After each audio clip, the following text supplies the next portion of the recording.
Doctor साहब, कुछ बच्चों की माएँ ये अक्सर शिकायत करती हैं कि उनके बच्चों को जो है ना वो अक्सर कब्ज रहती है और काफ़ी ज़्यादा क्रॉनिक कॉन्स्टिपेशन का मसला है उन्हें। तो ये किस वजह से है?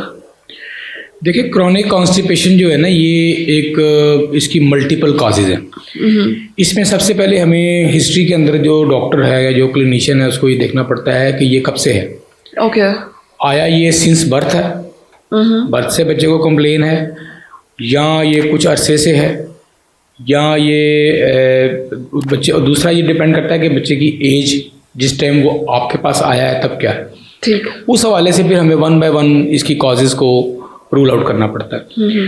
अगर एक पेरेंट्स आए हैं आपके पास और वो आपको कह रहे हैं जी हमारे बच्चे को कब्ज़ का मसला बचपन से ही है, और हम डॉक्टर के पास जाते हैं, वो दवाई देता है, या बत्ती जिसको हम जो है सपोजिटरीज बोलते हैं वो इस्तेमाल करके पखाना इसको कराना पड़ता है, या अनीमा करना पड़ता है, फिर पखाना करता है। अगर इस कंप्लेन से बच्चा आपके पास आ रहा है तो सबसे पहले डॉक्टर ये पूछता है कि पैदाइश के बाद पहला पखाना इसने कब किया था। ये बड़ा अहम सवाल है। अगर वो भी उसने लेट किया हो तो फिर हमारा अगला क्वेश्चन होता है कि 24 घंटे बाद किया था या 48 घंटे बाद किया था। यहाँ से एक बच्चों में एक बीमारी है हर्षपंख डिजीज़, उसको हम रूल आउट करते हैं। ओके। कि अगर सिंस बर्थ है कॉन्स्टिपेशन और पहला जो है पैदाइश का खाना वो भी जो है बच्चे ने 24 से 48 घंटे बाद किया है, या अनीमा देने से ही किया है, तो फिर हमारा बड़ा स्ट्रॉन्ग सस्पिशन बन जाता है कि इसको हर्षपंख डिजीज़ है। ओके। हर्षपंख डिजीज़ जो है वो बुनियादी तौर पर आप समझ लें कि बच्चों की अंतड़ियों का फालिज होता है। ऑलराइट। उसमें अंतड़ी का कुछ पार्ट जो है वो उसकी मूवमेंट नहीं होती, जिसकी वजह से वो जो पखाना बनता तो है बच्चे के पेट पे, लेकिन वो आगे पुश नहीं होता। ओके। और वो बच्चे को अमूमन कब्ज़ रहती है। ठीक।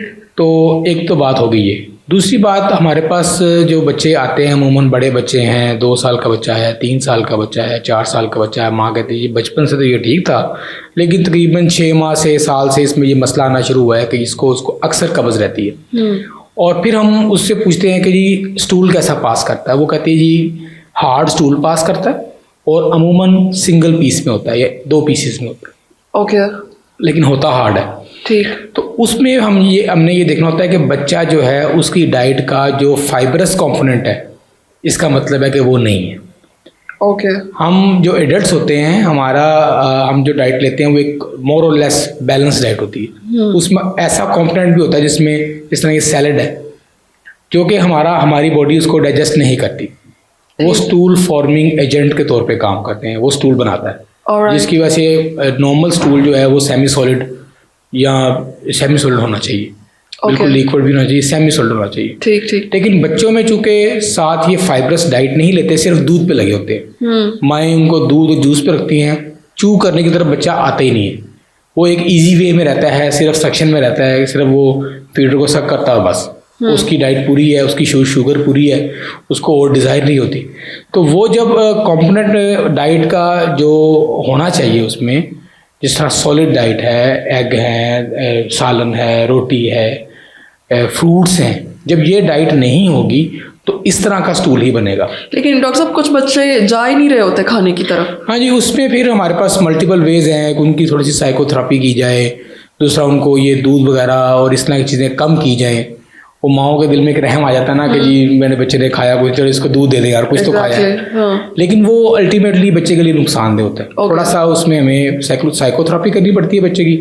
दूसरी सिरप्स भी ऐसे होते हैं जिसमें जो बेसिकली एपिटाइजर होते हैं, भूख लगाने के लिए। उनमें लाइसिन होता है। लाइसिन अगर किसी सिरप में है तो लाइसिन जो है वो CNS स्टिमुलेंट है फॉर आपकी एपिटाइट। तो एपिटाइट को जो इन्हांस करता है ये लाइसिन। ओके। तो उसमें जो सिरप आपको ऐसे मिल रहे हैं, आप अपने मुआलिज से मशवरा करके लिखवाएं और उनको दें। तो तीसरा जो कंपोनेंट अहम है वो है वाटर। 2 चीज़ों की कमी होगी तो कॉन्स्टिपेशन होगी आपके फूड में, एक वाटर की और एक फाइबर। अब बच्चे फाइबर भी नहीं लेते और दूसरा वाटर, पहले बात की कि नहीं लेते। तो ये जब दोनों चीज़ें नहीं होंगी तो खुश्क स्टूल बनेगा, ड्राई स्टूल बनेगा, वो फिर मुश्किल से पास करेगा, और जब भी पास करेगा बच्चा वो नीचे खाने वाली जगह पे जख्म कर देगा। ओके जब जख्म होते हैं तो फिर उसके बाद जब भी बच्चा स्टूल पास करता है उसको पेन होती है, फिर वो क्या करना शुरू कर देता है, एक नई हैबिट डेवलप कर लेता है। वो नई हैबिट क्या है, वो स्टूल को होल्ड करना शुरू कर देता है। Okay. घंटों घंटों उसको स्टूल आया भी हो तो वो उसको रोकता है कि उसको पता होता है कि मैं स्टूल करूंगा तो मुझे पेन होगा।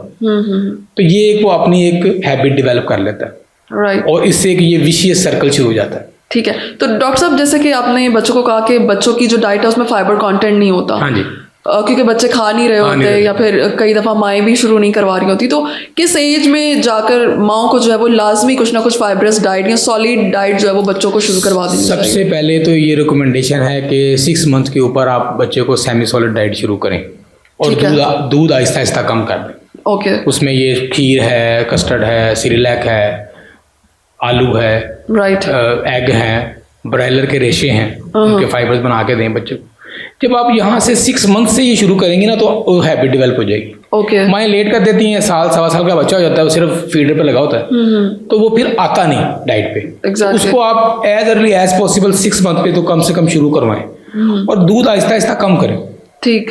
और सॉलिड और सेमी सॉलिड बढ़ाएं, उससे बैलेंस डाइट होगी और बच्चे को इंशाल्लाह ये कब्ज़ के मसाइल कम से कम हो जाएंगे। ठीक है, लाइक अगर डाइट पर और डिहाइड्रेशन पर पूरा फोकस किया जाए तो ये जो कॉन्स्टिपेशन है इसको अवॉइड किया जा सकता है। अगर कोई पैथोलॉजिकल, जिस तरह हमने पहले बात की कि जिस तरह हर्शफंग डिजीज़ है, कोई इस तरह की बीमारी नहीं है और ज़्यादातर जो है बच्चों में HD इतना कॉमन नहीं है कि हर बच्चे में या दूसरे या तीसरे बच्चे में हो, ऐसा नहीं है। ठीक है, लेकिन कॉमन जो प्रॉब्लम है वो यही है कि बच्चे हमारे बैलेंस डाइट नहीं ले रहे होते, जिसकी वजह से उनको कॉन्स्टिपेशन, हार्ड स्टूल और फिशर, ये सारे मसले मसाइल शुरू हो जाते हैं। ठीक है, बहुत शुक्रिया।